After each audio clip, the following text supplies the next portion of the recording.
Alicante. Como ya os han comentado, yo estoy en el Servicio Territorial de Urbanismo de Alicante. El Servicio Territorial pues, tramita los expedientes de planeamiento, de aprobación definitiva autonómica, las que modifican la ordenación estructural. Tramitamos las declaraciones de interés comunitario, que son las autorizaciones de usos y aprovechamientos en el suelo no urbanizable. Y bueno, pues estamos también emitiendo informes en el contexto de las licencias municipales en suelo no urbanizable de especial protección. Eso sería un poquito el guión de lo que hacemos en este Servicio Territorial de Urbanismo.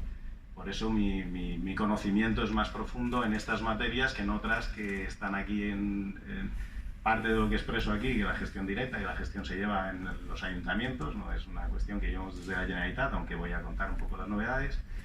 Y otro tipo de cuestiones que también pues, normalmente recaen en sede municipal, ¿vale?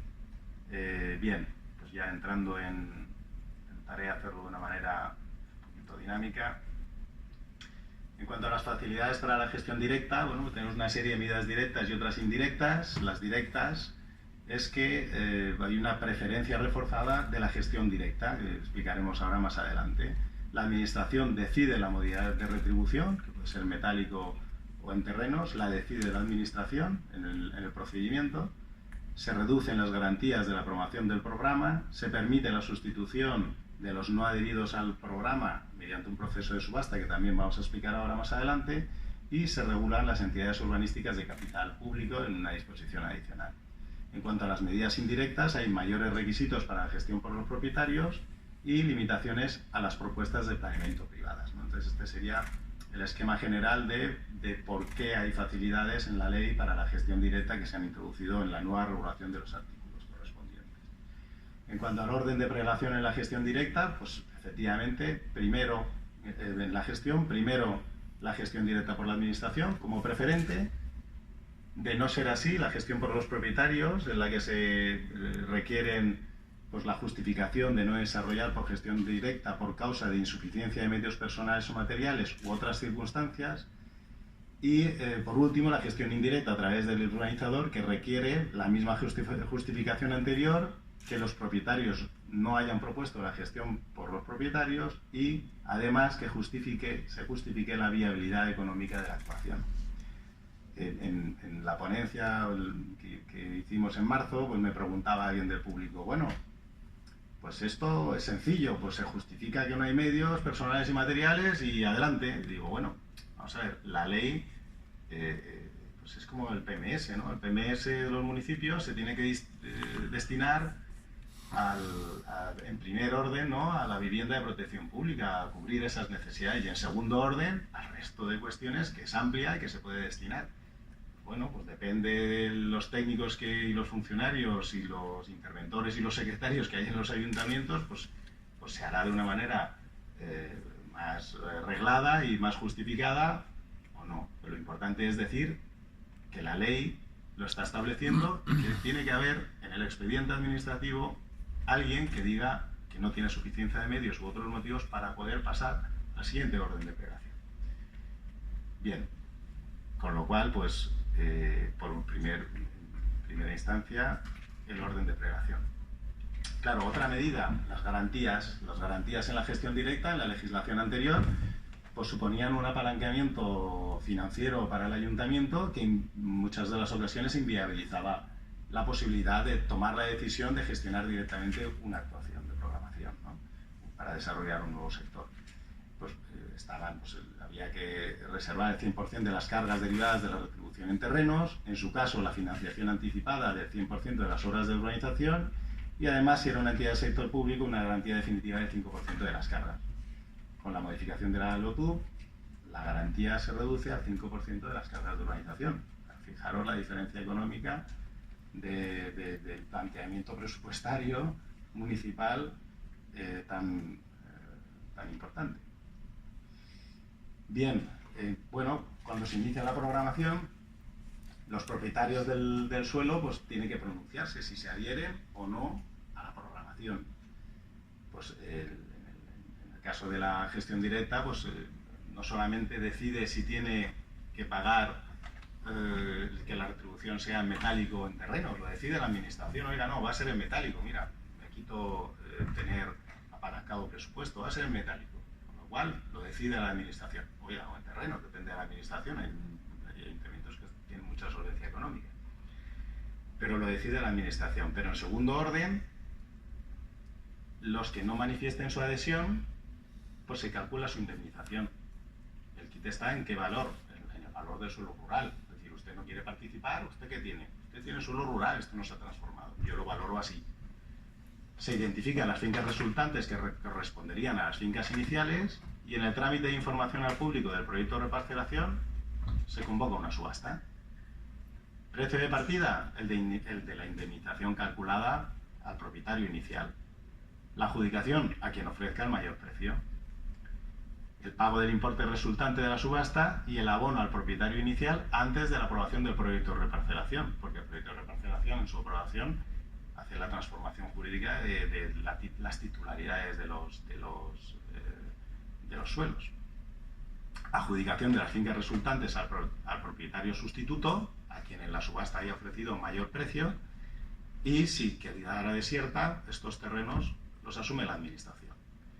Bueno, pues esto es una facilidad también muy importante que permite también disminuir las cargas económicas de la administración a la hora de desarrollar por gestión directa un nuevo desarrollo. También, lo decíamos antes, restricciones a la iniciativa privada. ¿Cómo? Pues la gestión por los propietarios. La gestión por los propietarios ahora tiene que tener más del 60% de la superficie en terrenos privados, el STP que he resumido ahí, superficie de terrenos privados, o bien más del 50% de la superficie en terrenos privados, más la aceptación de más del 40% del número de parcelas registradas. Pues digamos que hay una mayor carga de disponibilidad de suelo a poner en la mesa para poder asumir esa gestión por los propietarios. Y otras limitaciones las propuestas de planeamiento privadas, que sería la gestión indirecta, que es no puede cambiar la clasificación del suelo en más de un 10%, no puede modificar el uso predominante y no puede aumentar o disminuir en más de un 10% la edificabilidad. Bueno, pues recordaréis que en épocas pasadas pues, un tercero podía presentar incluso una reclasificación de suelo, ahora está limitado también, pues el artículo 63 lo limita. Presentaba una reclasificación de suelo en donde fuera o un desarrollo sobre un suelo no urbanizable y empezaba a correr el procedimiento, ¿no? Bueno, aquí hay limitaciones tanto en los artículos que he comentado, donde ya no puede una iniciativa privada presentar una reclasificación de suelo, y donde también, cuando ya hemos iniciado un procedimiento, no puedo pues cambiar pues eso, las clasificaciones del suelo en un 10%. Se habla de un 10% porque siempre hay ajustes. Los planeamientos pues los hay más modernos y los hay del 80 y algo. La cartografía del 80 y algo, pues siempre la interpretación de esos planos va a llevar a que el sector pues tenga ciertos movimientos, ¿no? Con lo cual hay que dar un margen. Bien. Con eso, digamos, dábamos una pincelada muy general a lo que sería lo que quiere destacar la ley, que es que sea la administración la que tutele y la que decida cómo y cuándo transformar su suelo. Bien, en un segundo orden, de esa ponencia que comentaba, de la parte que expuse yo, hablamos de los estándares urbanísticos del planeamiento general, de las novedades en estos estándares.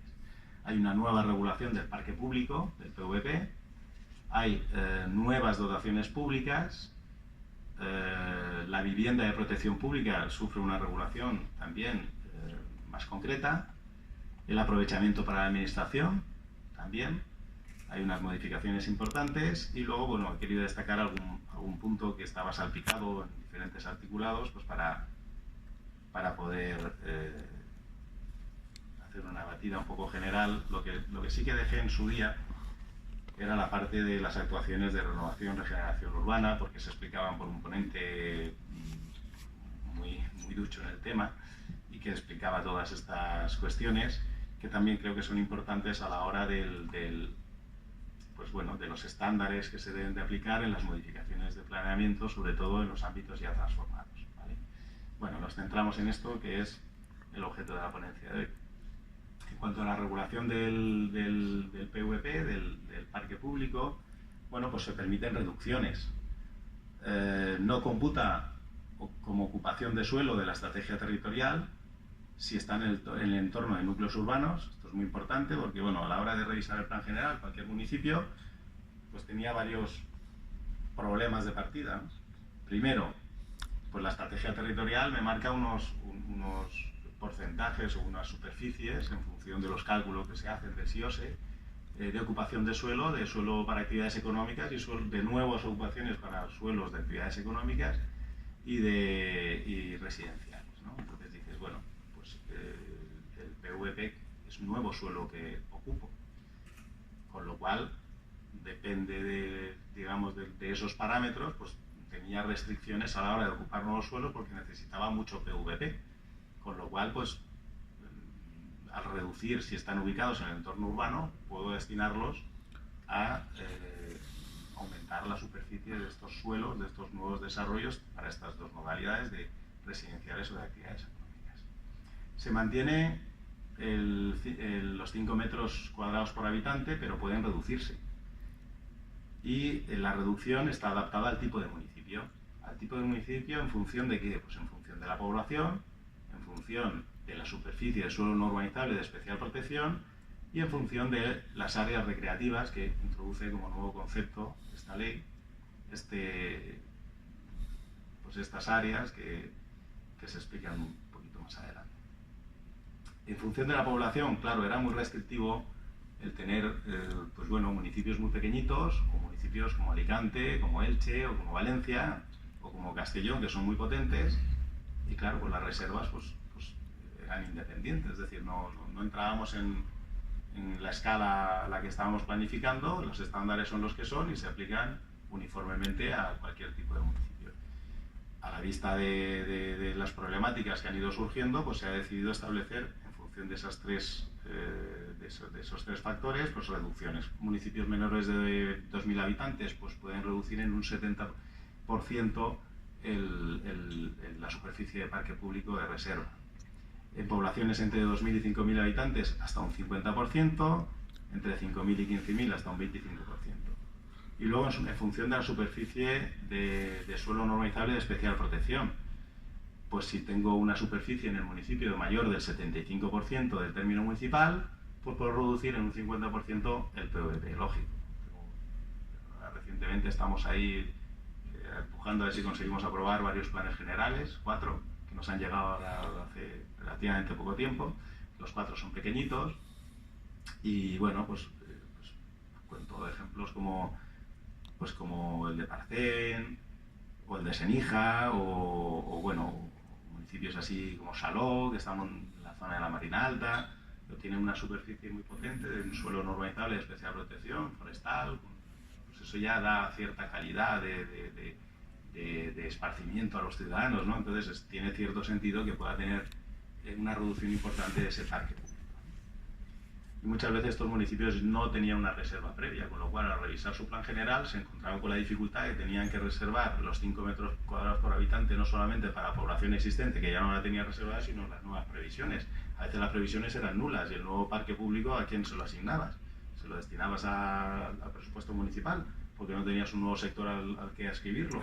O si tenías un nuevo sector, tenía capacidad suficiente como para absorber toda esa superficie de parque público. Pues bueno, pues todo esto es lo que se ha metido en la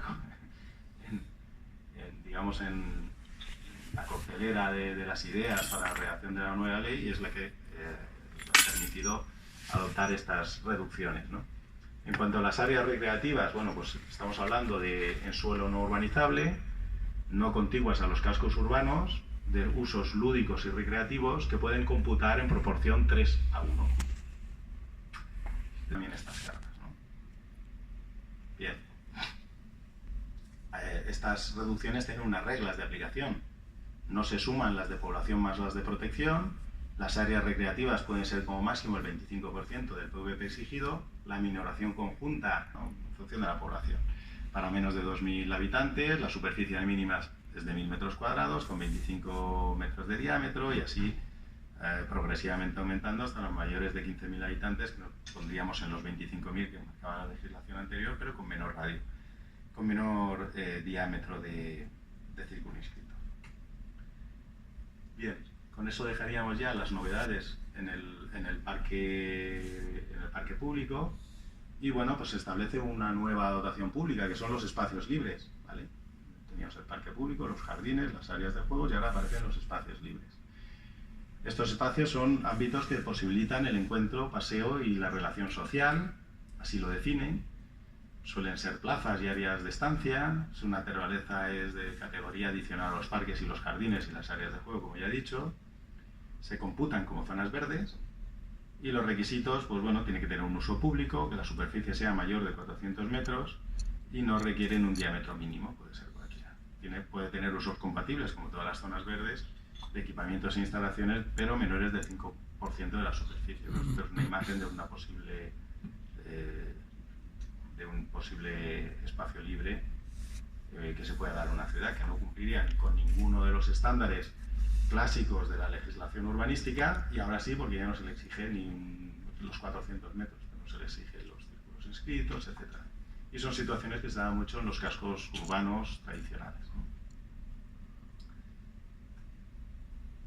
Bueno, también habla como estándares, como novedades de estándares, o de dotaciones públicas más que de estándares, del viario. El viario se definía como CTV y ahora pues digamos que lo subdivide en el de tránsito y en el de prioridad peatonal. Hace una discretización, lo que era antes todo viario, ahora tiene el planificador que identificar si va a ser de tránsito, que es para el servicio de tránsito rodado, o si es de prioridad peatonal con la nomenclatura que ya se regulariza, que es la CVP, ¿no?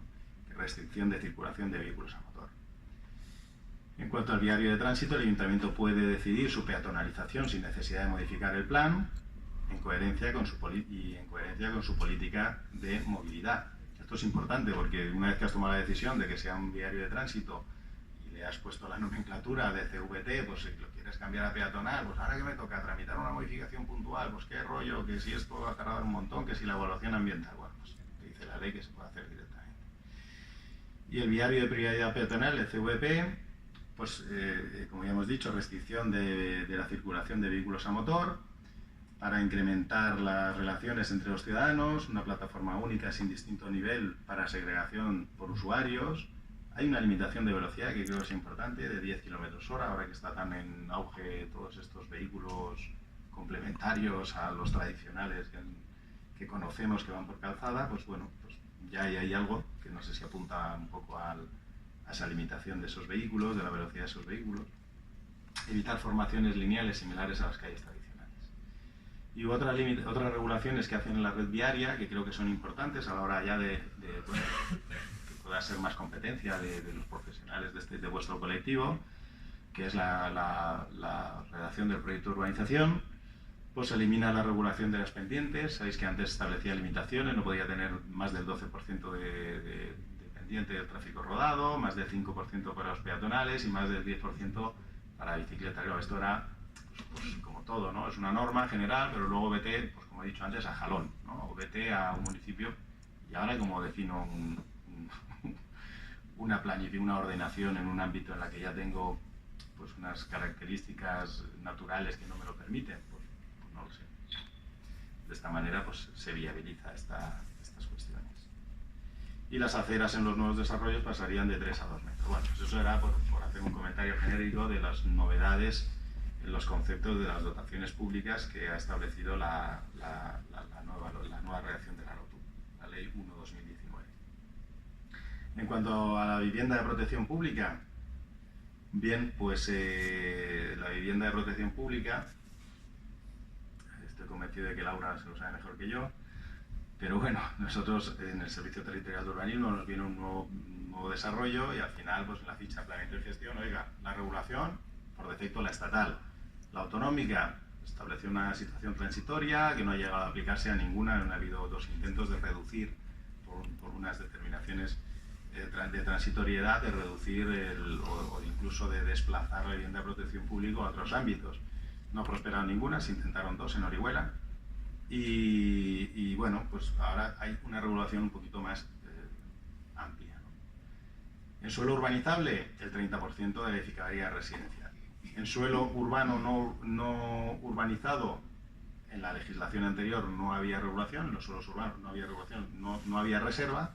En la nueva ley el 30% de la edificabilidad residencial. En suelo urbano de renovación o regeneración, el 15%. La legislación anterior no se definía, en la nueva el 15% de la edificación residencial. En suelo urbano urbanizado no hay reserva mínima, y cuando se producen incrementos de la edificabilidad residencial en suelo urbano, pues tanto la legislación, la LOTUP, como su modificación establecen que el 10% sobre el incremento tiene que ir destinado a vivienda de protección pública. Y no solamente hay, digamos, mayores requisitos de reserva mínima, sino también hay exoneración, posibilidad de exoneración de reservar vivienda de protección pública. ¿Para dónde? Pues para municipios menores de 10.000 habitantes. ¿Qué tiene que cumplir? Pues que cuando yo voy a desarrollar, yo planteo un nuevo desarrollo, una unidad de ejecución de un sector, pues bueno, tengo que mirar si las licencias que se han otorgado son menores de 5 viviendas por cada 1.000 habitantes al año los 2 años anteriores. También debo de mirar si el total de viviendas de la unidad de ejecución son menor de 100, o si estoy en el caso de actuaciones de renovación, menor de 200. Aplicando estas determinaciones podré ver si puedo exonerar de la reserva de vivienda de protección pública. Algo que está últimamente muy en auge, porque bueno, sé que la sostenibilidad económica de los desarrollos está muy comprometida, y se está buscando, o lo que yo percibo de las consultas que se hacen, se está buscando pues la posibilidad de exonerar pues en esos municipios que son pequeños y que no se ve que haya una demanda de esa vivienda de protección pública. Aprovechamiento para la administración. También hay novedades en cuanto al aprovechamiento. Los cito muy brevemente. Si estamos en suelo urbanizable, en unidades de ejecución de urbanización, la exigencia del estándar es el 10% sobre el aprovechamiento tipo, y hay una posible variación entre el 10 y el 20% que va a ir en función de la rentabilidad económica comparada según la memoria de viabilidad económica. Esto es lo que os decía antes, ha cogido mucho auge la memoria de viabilidad económica. No solamente para el aprovechamiento, que corresponde a la administración de los nuevos desarrollos, sino en las modificaciones de suelos urbanos sujetos a renovación y regeneración urbanas. Ahí hay una carga potente a la hora de ver ese equilibrio dotacional que se tiene que establecer para esas áreas de regeneración. Pues tiene una vinculación muy directa también con la rentabilidad económica comparada de la memoria de viabilidad económica. En suelo urbano, en unidades de ejecución de urbanización, el 5% del aprovechamiento tipo. En unidades de renovación, el 10% sobre el incremento de aprovechamiento, que puede variar también entre el 5 y el 20%. En actuaciones aisladas con incremento de aprovechamiento, el 10% sobre el incremento de aprovechamiento, y en cambio de uso con incremento de aprovechamiento, el 10% de las plusvalías. Vale. Bien, otros aspectos que inciden sobre la planificación, que es un pequeño salpicado de cosas que creo que se pueden destacar. Los núcleos históricos deben señalarse como zonas de ordenación estructural diferenciadas. Esto va a tener una vinculación muy potente para los municipios. Esa identificación del núcleo histórico va a tener unas vinculaciones en cuanto a que cualquier actuación dentro del ámbito va a estar sujeto, en un principio, a la supervisión por parte del competente en patrimonio cultural, ¿vale? Porque la Ley de Patrimonio Cultural Valenciano establece la definición de núcleos históricos como bienes de relevancia local. Y esta modificación legislativa ha provenido, entiendo yo, de la interacción entre las diferentes consellerías con competencias en materia de urbanismo. Usos terciarios especiales de titularidad privada. Desaparece el suelo dotacional privado. Ese suelo dotacional privado, que tiene una regulación un poquito especial en la nueva ley, pues ya no existe. Se le llama usos terciarios especiales, que pueden ser el educativo-cultural, el deportivo-recreativo y el sanitario-asistencial. Esas tres categorías. Y bueno, pues lo que sí que hace que en unidades de ejecución de suelo urbano urbanizado sujeto a actuaciones de dotación puede haber pues unas minoraciones de las cesiones de dotaciones públicas y del aprovechamiento para la administración, ya en función de la característica de la actuación a desarrollar. Los catálogos. También sabemos que la LOTUP ha establecido un catálogo mucho más amplio que el tradicional. El tradicional es el catálogo del patrimonio arquitectónico, ¿no? la LOTUB estableció las 3 secciones, ¿no? La de paisaje, la ambiental y la del patrimonio arquitectónico. Y claro, quería revisar un municipio, el catálogo, sin revisar el plan general, y se encontraba con, madre mía, tengo que revisar las 3 secciones sin revisar el plan general. Tenía que hacer un estudio paisaje de todo el término municipal, tenía que hacer unas reflexiones muy potentes sobre las determinaciones paisajísticas y ambientales de todo el término municipal para el catálogo, ¿no? Tenemos varios casos, el caso de Alicante es uno de ellos, que cesó en la tramitación o desistió en la tramitación del plan general, pero luego quiso rescatar el catálogo para ponerlo en valor, ya que lo tenía de alguna manera medio elaborado. Pero claro, no pudo rescatar solamente el de patrimonio, por la ley establecía que tenía que tener esas 3 secciones, y eso generaba problemáticas porque hay decisiones que solo pueden ir acompañadas de la revisión del plan general, para tomar decisiones en cuanto a materia de paisaje, que al final es afectar a suelos concretos con restricciones concretas, ¿no? Bien, pues ahora lo que prevé la ley es que si puede ir separado este catálogo, puede ir separado del plan general o del plan especial y formularse para una o varias secciones, ¿vale? Y luego tienen que adaptarse al anexo 6, que hay un anexo donde definen las fichas de los catálogos, cómo tienen que ser esos catálogos. Y bueno, pues como normal, dar una pequeña pincelada a la modificación en cuanto a los catálogos. Una pequeña pincelada a lo que ya os comenté antes, las modificaciones de planes, una modificación puntual de un plan general. El artículo 63 establece que no puede modificar la ordenación estructural, los planes parciales ni los planes de reforma interior. Es decir, si yo quiero modificar las cuestiones de ordenación estructural, las tengo que hacer a través de una modificación del plan general, no a través de un plan parcial modificativo. Y el cambio de suelos dotacionales entre sí, esto es algo que se rescata de la legislación anterior a la LOTUB, cuando queríamos cambiar un suelo dotacional, que era, pues, sea asistencial a educativo o educativo a administrativo, pues tengo que tramitar una modificación puntual en la que, si ese educativo era de la red primaria, pues la aprobación era autonómica. Ahora dice que todas se consideran de ordenación pormenorizada, tiene que tramitarse la modificación puntual porque es una modificación de planeamiento, pero basta con el informe, se consideraría de ordenación pormenorizada, con lo cual lo aprueba directamente el ayuntamiento, con los informes sectoriales de las administraciones que se entienden afectadas por el uso prioritario que cambia, ¿no? Y luego también, pues, anotar que los viales en suelo urbano o en suelo urbanizable industrial o en terciario se consideran de ordenación pormenorizada, y la modificación puntual requiere únicamente, en cuanto a modificar la estructura de esos viarios, un informe de industria y un informe de urbanismo. Eso es importante también porque, pues, bueno, muchas veces los polígonos industriales, la configuración que tenían, generaba mucha problemática, y si encima teníamos un vial estructural que había definido el planeamiento en un momento determinado, pues tenías que hacer una tramitación un poco más ardua, y ahora lo identifica como ordenación pormenorizada, con lo cual la tramitación se reduce al contexto municipal. Conclusiones de estos 2 aspectos: gestión directa y estándares. Refuerzo de la dirección pública de la gestión, facilidades para la gestión directa, adaptación de los estándares al tipo de municipio, incremento de las reservas de vivienda de protección pública, y se potencia la recuperación de las plusvalías. Como grandes factores de lo que ya os he comentado. Bien. Esto es lo que he implementado, sobre todo porque han venido muchísimo a preguntarme desde que ha entrado en vigor la ley. Cuestiones sobre declaraciones de interés comunitario son novedades en suelo no urbanizable. Cuestiones sobre declaraciones de interés comunitario, sobre minimización de impactos. Minimización de impactos es legalización de viviendas en suelo no urbanizable. Regulación de actividades industriales, las actividades industriales en suelo no urbanizable, y la plataforma urbanística digital. Bien. Declaraciones de interés comunitario. Bueno, desaparece uno de los usos. Ya sabéis que el 197 de la LOTUB regula los usos en suelo no urbanizable.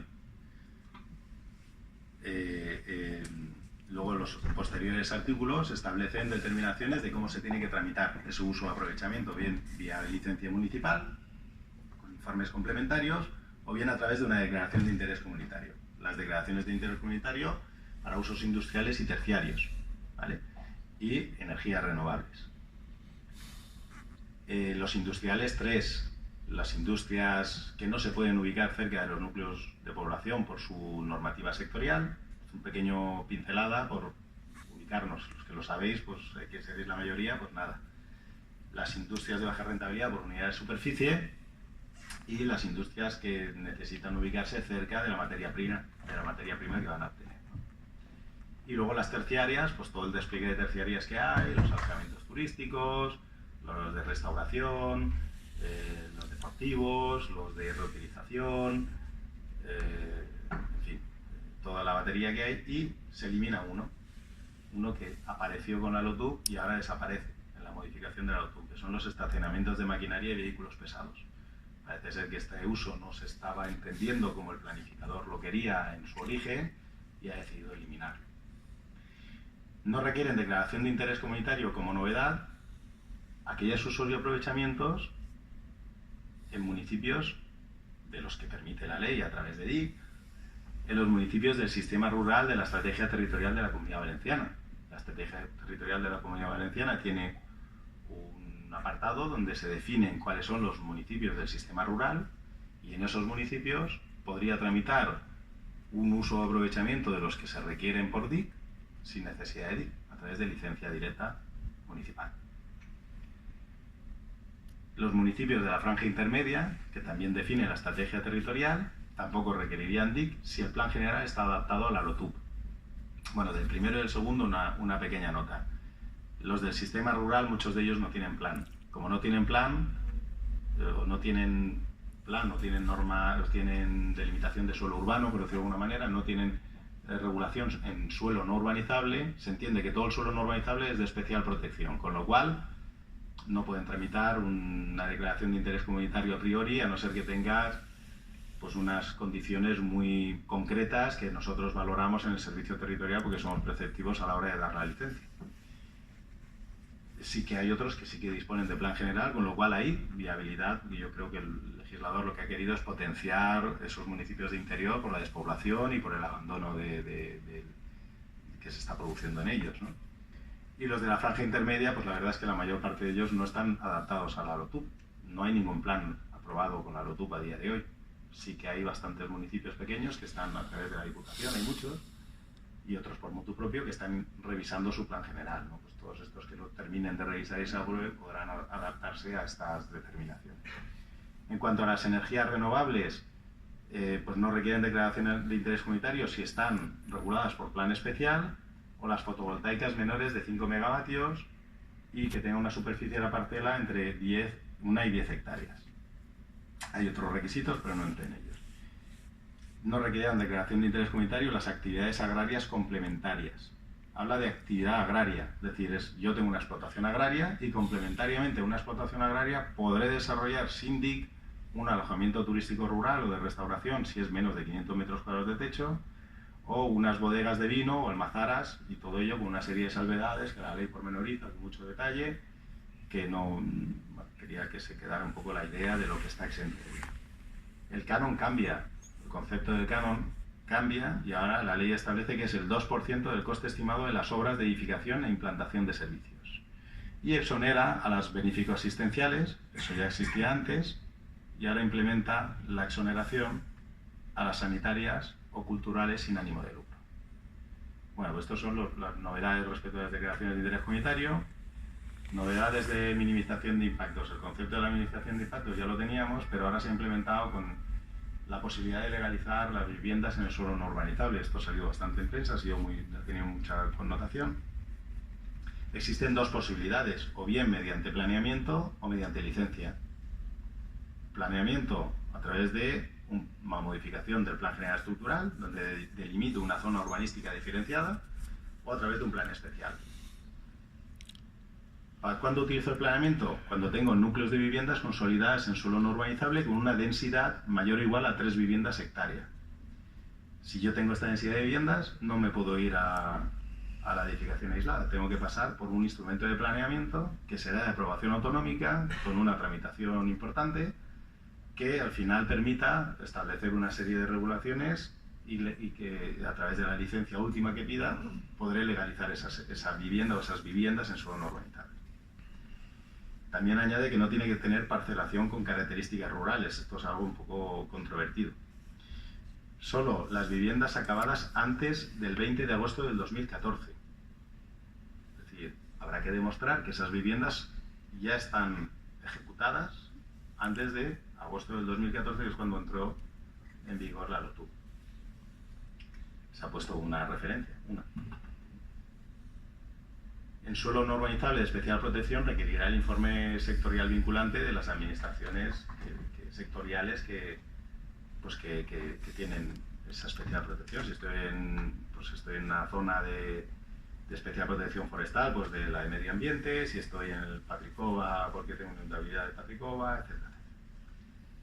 Bien, las que no están en ese contexto de 3 viviendas hectárea, es decir, las que son edificaciones aisladas en suelo no urbanizable, es vía licencia.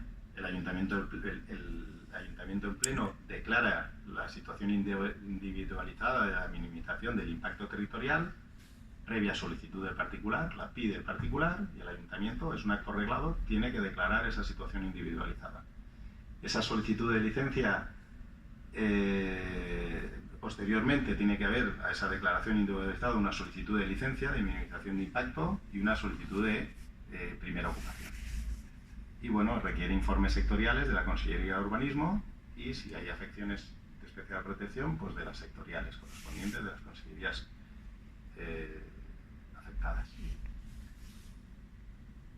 Bien, ya hemos visto la legalización, pasamos a la regularización de industrias en el suelo no urbanizable. Como os he comentado al principio, los usos industriales permitidos en el suelo no urbanizable eran 3 y iban vía DIC. ¿Qué pasaba con los que no casaban con esas 3 hipótesis? Pues que no estaban legalmente emplazadas. Hay muchas industrias en el suelo no urbanizable que no están legalmente emplazadas. La Ley 10/2004 del suelo no urbanizable y la Ley 492 del suelo no urbanizable establecían unas transitorias que permitirían su regularización. Con la entrada en vigor de la LOTU se eliminó esta transitoriedad, se entendió pues que ya no había tenido tiempo para regularizar estas industrias en suelo no urbanizable y ya no tenían posibilidad de regularizarse. A partir de ahí ya pues o desaparecían o seguían en una situación irregular. Bien, pues ahora la modificación de la LOTU abre otra vez el guión para que puedan regularizarse estas industrias. El artículo ha generado ciertas controversias por sus apartados y he querido destacar un poco las pinceladas más amplias y luego caso por caso, pues en el momento de la regularización de esa industria, pues habría que ver en cómo encaja dentro de la viabilidad legislativa. ¿Qué pueden regularizarse? Las actividades industriales en suelo no urbanizable anteriores a la Ley 5/2014 y que no se ajusten a ella. No pueden regularizarse en las que aún quepa o proceda a adoptar medidas de restauración de la legalidad. Caben obras de reforma, de mejora y de ampliación si no acentúa la inadecuación al plan. Y si sí que acentúa la inadecuación del plan, hasta un 20% por cumplimiento de normativa ambiental. Es decir, si la normativa ambiental por la licencia de actividad requiere pues, que esa industria pues, tenga que tener una serie de mecanismos, de aparatos o de condiciones que obliguen a ampliar la nave para poner pues esos mecanismos en funcionamiento o esos controles ambientales, pues podrá ampliarse, pero tendrá que estar justificado en ese orden.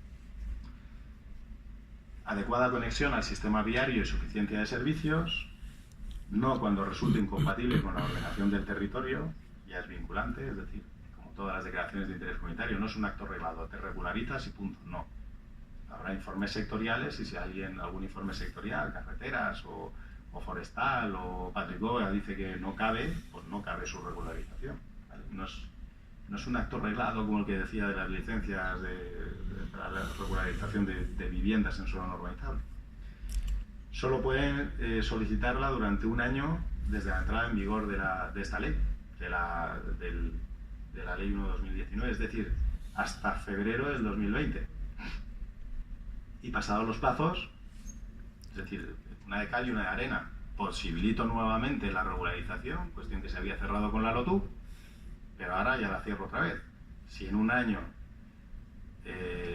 no se superan los plazos y no se regularizan, deberá dejar de ejercerse la actividad y debe de clausurarse inmediatamente.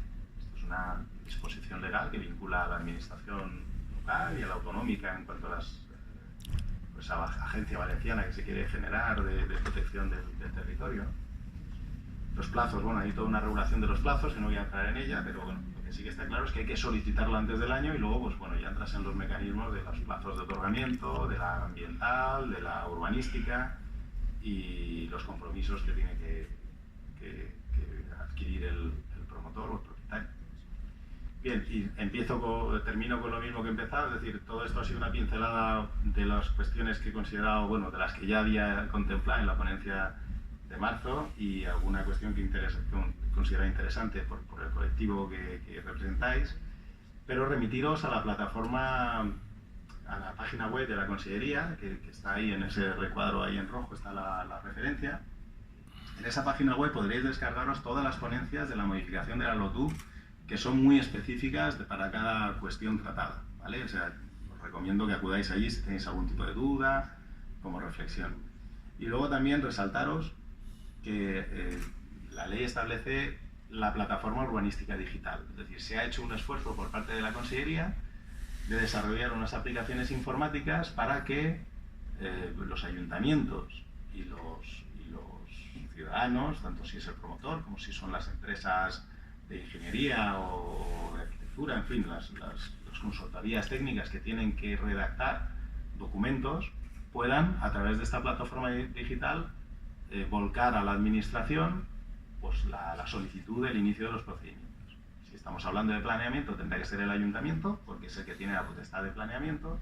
Si estamos hablando de declaraciones de interés comunitario, pues podrá ser o bien directamente el promotor o su representante a través de la consultoría que contrate. Con la presentación a través de la plataforma ya queda registrada de entrada, ya le dan un certificado. Hay un vídeo bastante interesante que está colgado aquí en esta página que podéis ver pues, cómo funcionan esas aplicaciones. Bueno, pues en el intento de poner en práctica lo que es la administración digital. Bueno, pues vamos haciendo. Luego nosotros internamente tenemos algún problemilla que otro, pero bueno, está disponible para el ciudadano y va funcionando cada vez mejor, ¿vale? Y bueno, ya yo creo que como me han comentado, si tenéis algún tipo de duda concreta y yo os la sé resolver, pues me tenéis a vuestra disposición. Y yo, pues, como os he comentado, soy el que aplica en sus funciones en el servicio territorial pues la interpretación de las determinaciones legales que a veces te tienen que llevar alguna interpretación. La mente del planificador no he estado, lo que estoy es en la lectura del mismo. Entonces, no hay compensación directa, es decir, bueno, pues tiene que compensar de esta manera. No, lo que tienes es la obligación, la vivienda que se quiere regularizar o legalizar en el suelo no urbanizable, que no ha tenido oportunidad y ahora la tiene, está pensado desde la perspectiva de que tiene que minimizar el impacto. Es decir, si ya no se puede actuar porque han pasado los plazos, no se puede actuar, no se puede demoler, no se puede regularizar, no puedes hacer nada porque ahí está la edificación, por lo que pretende o lo que ha pretendido el legislador es decir, bueno, vamos a intentar minimizar esos impactos, regularizar la situación porque como no se puede actuar, pues se regulariza de la mejor manera, pero tienes que compensar minimizando esos impactos. Habla principalmente pues, bueno, pues habrá acciones en materia de paisaje, seguro, y habrá acciones en materia de que no hayan vertidos incontrolados, de que bueno, los recursos hídricos estén asegurados, etcétera, etcétera.